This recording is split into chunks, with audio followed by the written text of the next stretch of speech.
I mean, this morning my wife was asking me how many people you will be talking about. And I said, I don't know, maybe 100, 150. And she said, don't worry, we'll be okay. And then she says, in bocca al lupo. Now, in bocca al lupo is a very common expression in Italy where we're coming from, and it means in the wolf mouth. That's true.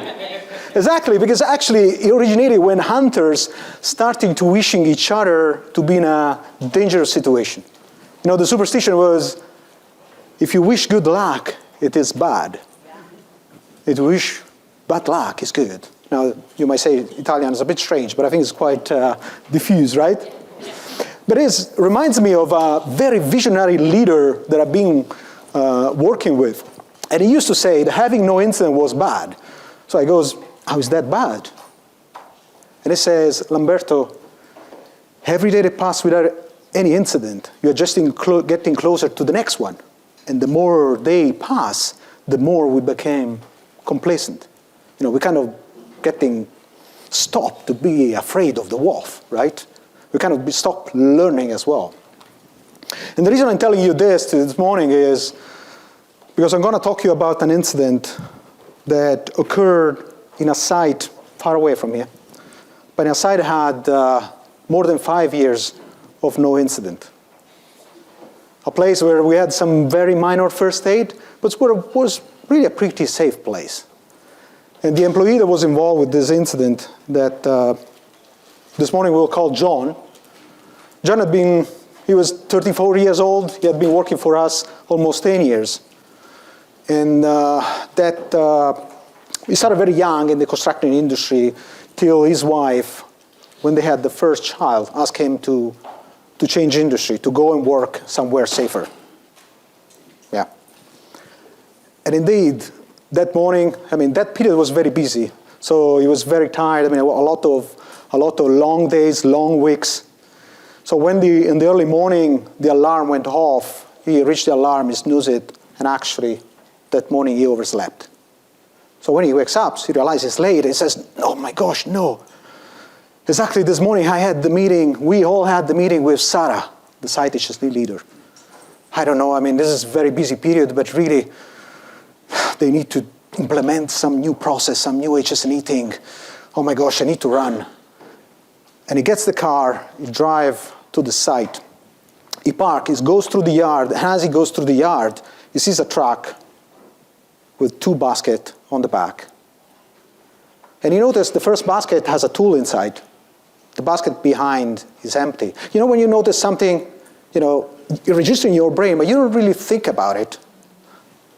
He keeps going, he gets into the site, and he met Mark. Mark was coming out and said, oh, John, glad you're here. Glad you're here, come with me, please. There is nobody here, I need a spotter. And John says, whoa. No, please, did you see the truck outside? I need to load with our tools. Has to be back on the road ASAP, so I need to unload first. I need a spotter, please come with me.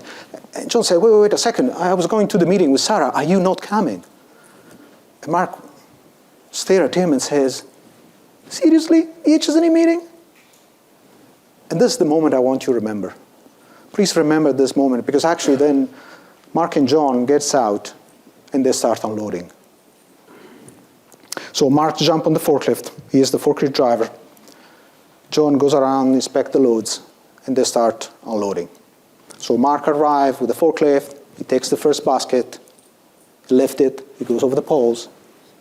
He put it back, very confident, come back. He put the forks in, lift it, he goes back. And there is John that is watching this basket dancing on the fork. You can imagine Mark, very confident, goes back, and one of the tires entered a pothole. As the tire entered the pothole, the forklift faltered. The basket kept bouncing, start bouncing, 1, 2, goes down, hits one of the poles of the truck, bounce back toward John. Now, I won't tell you what happened to John. You can all imagine. We can all imagine what happened to John. How many John we have right now facing similar situations, similar wolves. But the reason I can't tell you what happened to John, because that incident never happened. In the moment I ask you to remember, in reality, John said, no, Mark, wait a moment. Sarah is a nice person. And she's trying to keep all of us safe. So you come with me in the room. So they get in the room and they see this light. And there is Sarah silent in front of the room. They take the seat. And Sarah goes, should we wait for an accident? Now I'm asking you all, should we wait? And did. So John and Mark look at each other and say, what are you talking about? And Sarah goes, should we wait for an accident? We have many years that we didn't have a very serious incident. We've been doing very well. I'm a bit concerned that we are not learning and improving anymore. So what do we need to do? Do we need to just wait the next incident to learn and improve? Can we hope maybe there is an air miss, nobody gets injured? And John, from one side of the room, he raises his hand and says, sorry, Sarah, I arrived late, but I'm not sure this sounds a good strategy. And Sarah says, you're right. Yeah, you're right. So what else we can do? And then there is a shop technician from the back end of the room. He raises his hand and say, Sarah, what about we organize a hazard hunt? I mean, I'm a bit behind with the number of submissions I need to submit this year, so that might help.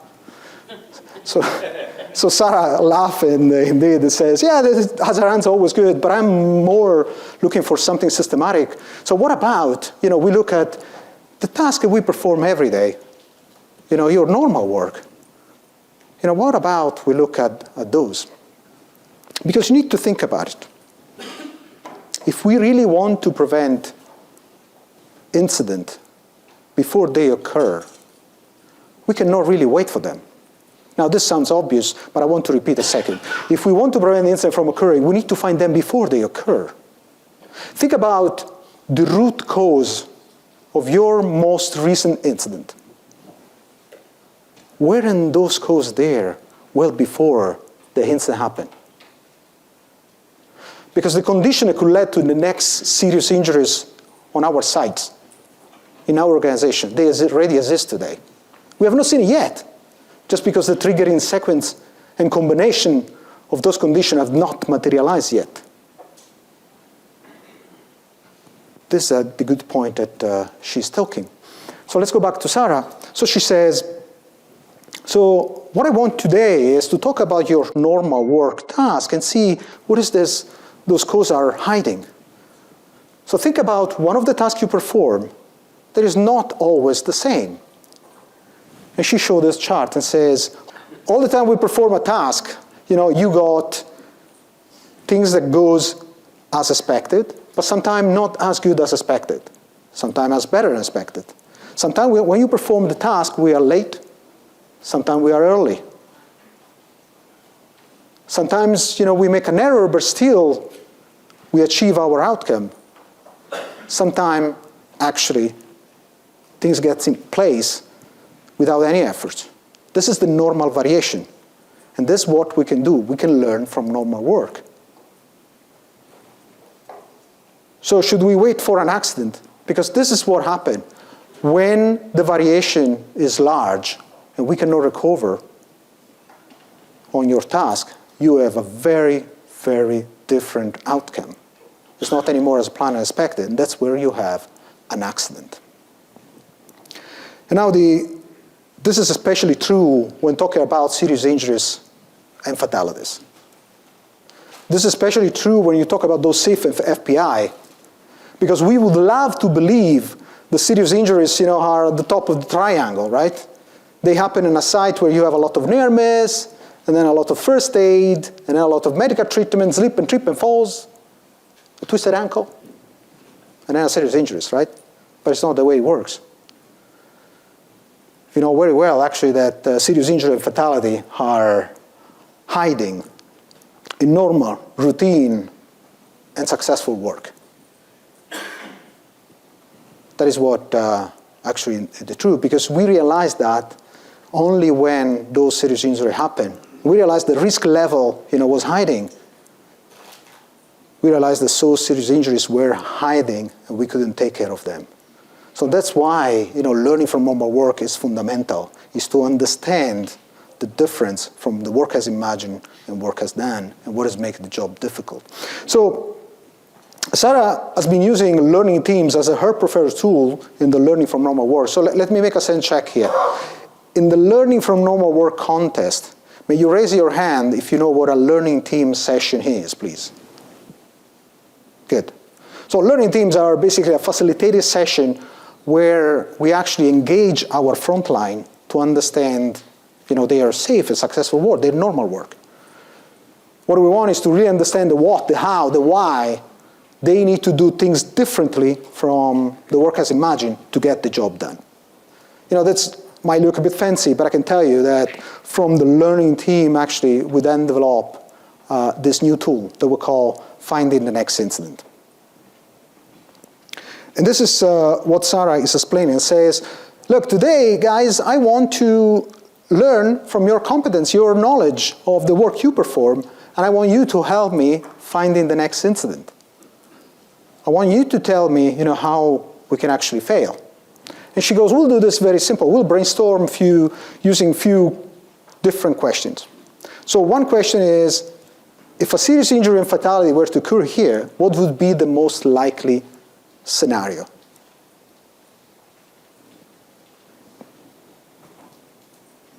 The second question is, what is preventing now this high potential incident from happening today? And third, should this happen now, what barriers we have in place to mitigate the consequences? Very basic, very simple. She distributes some paper and she says, the way we'll do this is very simple. We'll brainstorm solo for 5 minutes, everybody his own time, and then we'll put together the idea. We'll put together the idea and we'll come out with our scenario. So she distributed the paper. John started thinking, and you recall the basket on the track. And it says, yeah, but there's nothing unsafe there, just 2 baskets on the flatbed.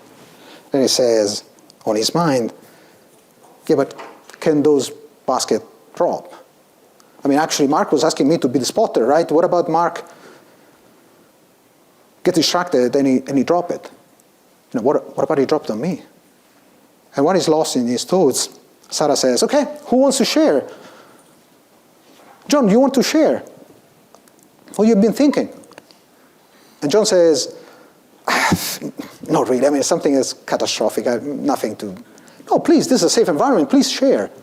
And John goes, this morning as I enter, I've seen those baskets, and I was thinking, what about, if we really do something wrong here, I mean, we can drop a basket while it's in the air. I mean, but I don't.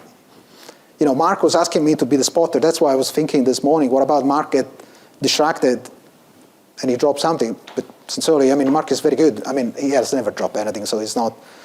Mark jumps on it and says, no, John. You're right. Moving those baskets is not actually the task I enjoy the most. So Sarah goes, why? Sarah, those baskets are all different. And, you don't know how they strap the tool in. You don't know what else they put in. And sometimes they are not even more stable than a tubular on top of the forks, right? Especially when they're empty. So, and sincerely, when those trackers arrive, you don't know what is there. I mean, you might find tubulars and then basket. So actually, I don't even remove the poles. I pull everything on top of the poles because you never know if something rolls off of the flatbed. And I don't like the truck drivers to go in front of my forklift anyway. So I know it shouldn't be done like that, but sometimes we are in a rush. And so Sarah says, okay, let's go to the second question. What is preventing this high potential from happening?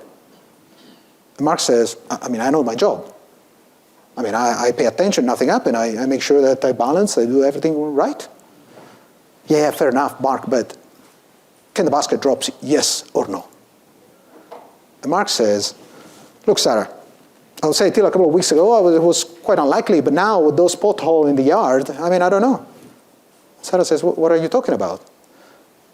Sarah, I told you about those couple of depressions was opening in the yard. With the amount of activity that we're having lately, they already become 2 potholes. And of course, if you're getting distracted, that you drive the forklift on it, the load might falter a bit. So Sarah goes to John and says, John, does this make your scenario more likely? And John said, yeah, I guess so.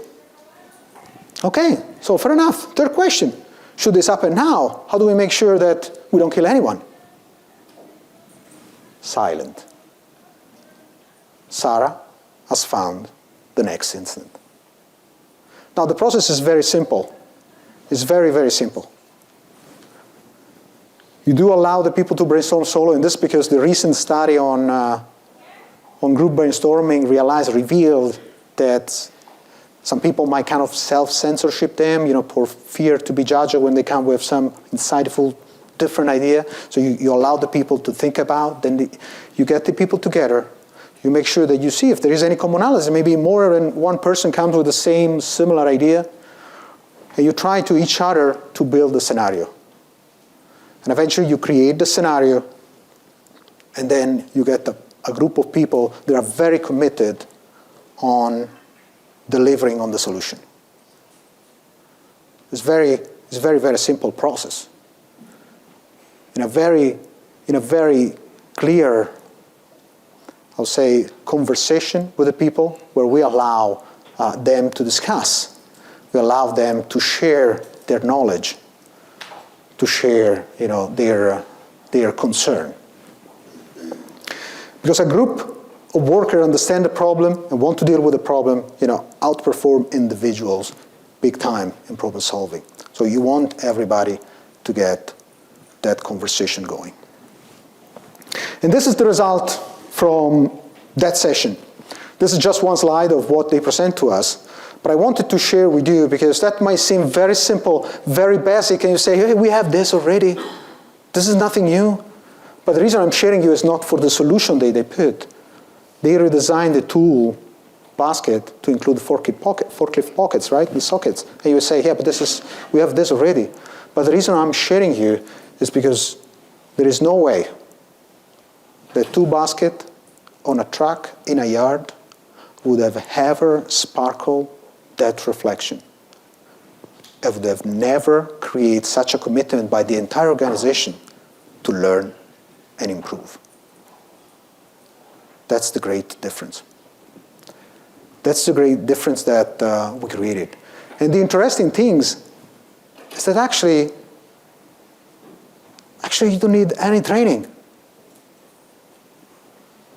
You don't need any training. You don't need any facilitating skill.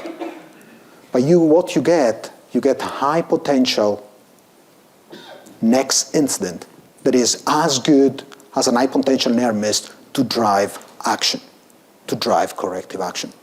Because the entire organization will not see this just as an exercise. They will see them involved in this action. So what I want to say is we need to pause a moment from telling people how to stay safe. We need to ask them how they can get dangerous ahead. It's important. And through this process, when we ask them to visualize the wolf, the only things that you really need is a psychological, safe environment. That's the really only things that you need. A psychological, safe environment that people can speak up. But actually, I can tell you that finding an next incident is good for building and sustaining a psychological, safe environment, because actually empowers people and give them ownership. You ask them, really, what is that makes their job difficult? So with this last slide, I want to summarize the two options we have it. We can sit and wait or rise and find. But the key reason I want to tell you that we need to do this is because I don't know if you have seen the most recent IOGP data report. In the first page of this here data report, it was published just a couple of months ago.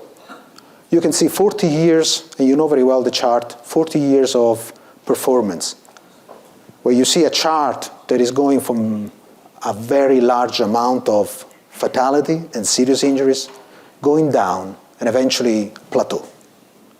We had many years of progress. We have been learning and improving big time in this industry in the past 40 years. in the last 2 or 3 years, things are changing. Numbers are going up. 2021, 20 people lost their life. And I'm talking about only the 50 or 55 companies that are participating in the IOGP report. 2022, 33 people lost their life. The fatal accident rate measured by IOGP went up almost double. What are we waiting? Or I'm asking you again the question I asked you 10 minutes ago. Should we wait? Should we wait for incident? Incidents still need to be learned. Incidents still need to be investigated. But I think it's time to turn around the conversation. Incident means injuries, fault findings, questioning, investigation directed to the workers. I think we need to also ask the workers to bring their knowledge. And that's the kind of conversation. And the reason why I share you exactly this session, of course we run a lot of different learning teams, a lot of find the next incident session, but the reason I'm sharing you this is because I know that this session saved a life. I don't know when, I don't know where, but statistically it was just a matter of time before that incident happened. So I just want to close with one wish and one recommendation. First, in the wolf mouth, of course. And second, please, let's go as an industry and go and find our next incident. Thank you.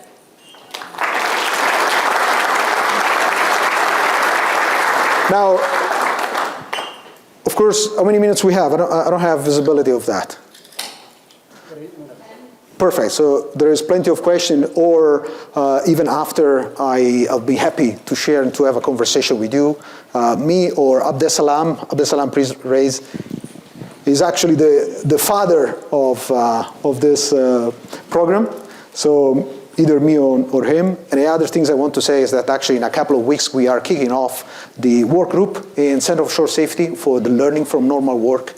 So 2 things, anybody who wants to join and help with the group, very welcome. And the second, of course, learning teams and find the next incident will be proposed to the work group as being part of the guidelines that we'll develop for the Center of Shore Safety. Question? Norman Ritchie, VPSI. Hey, Norman. Nice to see you. Well, Umberto, great stuff as usual. Learning teams, a fantastic way to make improvements locally. An organization like Baker Hughes, a large global organization like Baker Hughes, can you talk a little bit about how you overcome the challenges of spreading the learnings from the teams which have the authority and ability to make improvements locally?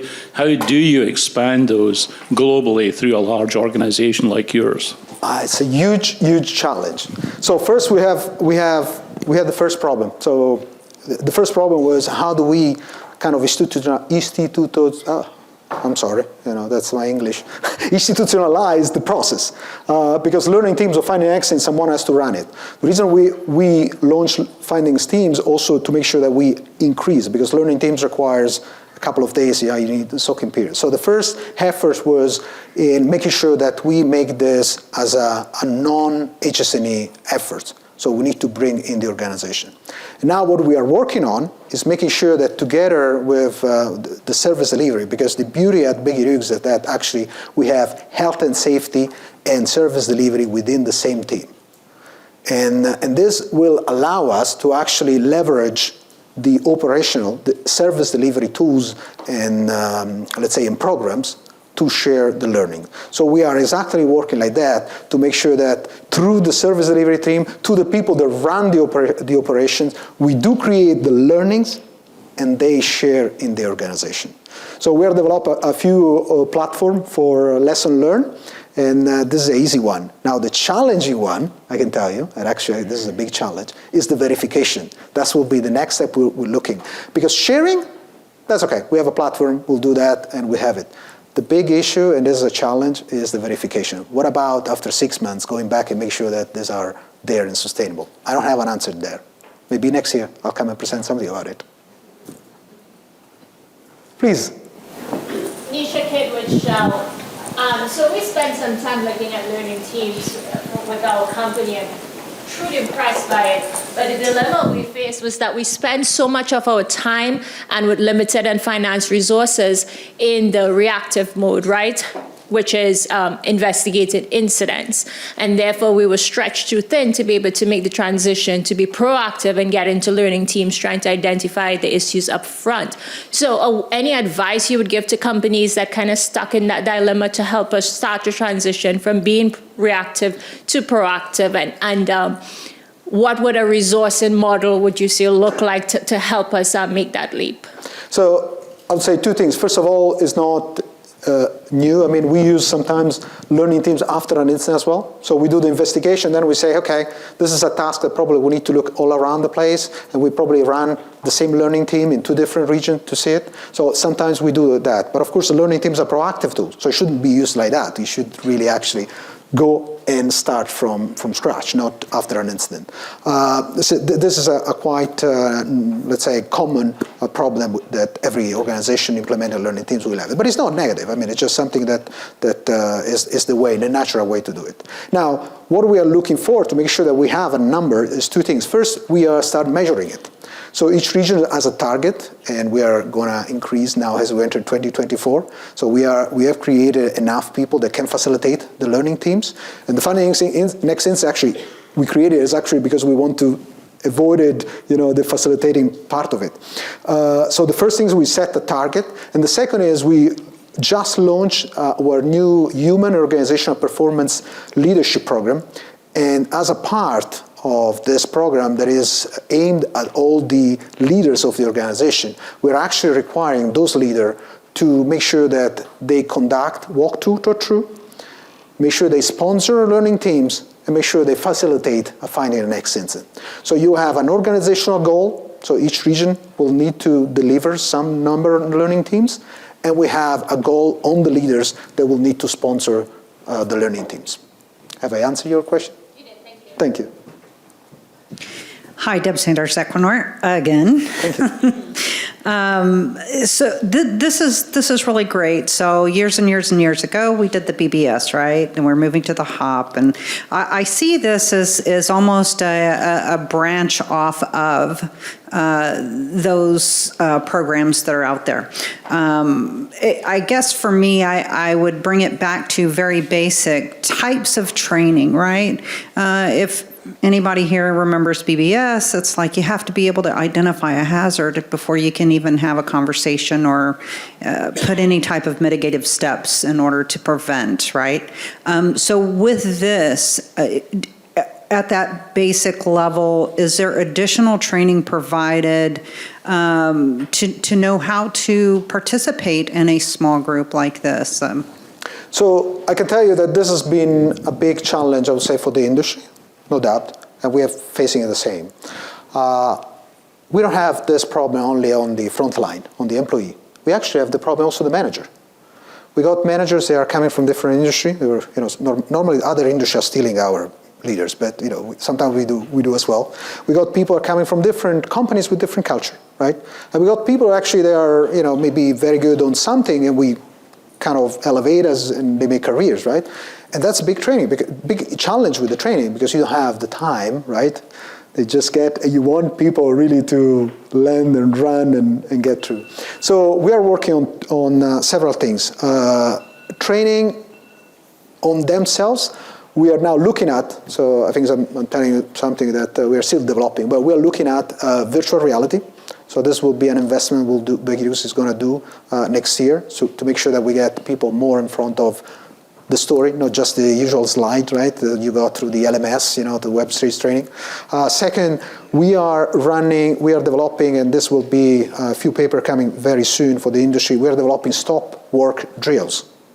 So that means putting people in front of the scenarios where things, you remember probably a few years ago, we've been talking for process safety threat response drill, where you talk about process safety scenario. That's our stop work scenario, where you make sure that you create situational preparedness. Because it's easy to say, is this safe or unsafe? But it's different, when you talk about the scenario. And so those are the 2 things. And the third thing is we try to make for leaders especially, we try to simplify, the knowledge they need to have it. Because sometimes leaders, they might not really know everything, and you might not really need, maybe a business leader needs to deal with the P&L, but it probably is not the finance guy, right? So you need to know the right things. The same for HS&E. So what we are doing is, every quarter we are providing a lot of guidelines that are simplified about the management system.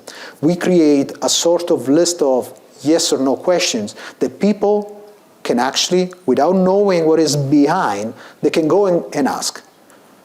Simple question. Let's talk about something simple, short service employee. You go to an employee and you say, hey, do you have a mentor? If the employee says, yes, that's the guy, perfect. If the employee says, believe is my boss or something like that, so a non-yes question, and this I make a sample short service employee, it'll become there is a gap. And that's the leader can go with this gap to the expert, the subject matter expert, the HS&E guy, and then can drive that. So there is several things to respond to. It's not just the training that we are trying to do to bring the entire organization up to speed, not just with knowledge, but with something that they can action, that the organization can move forward. So training is just a little part.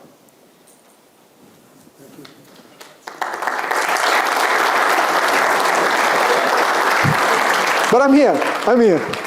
Thank you all.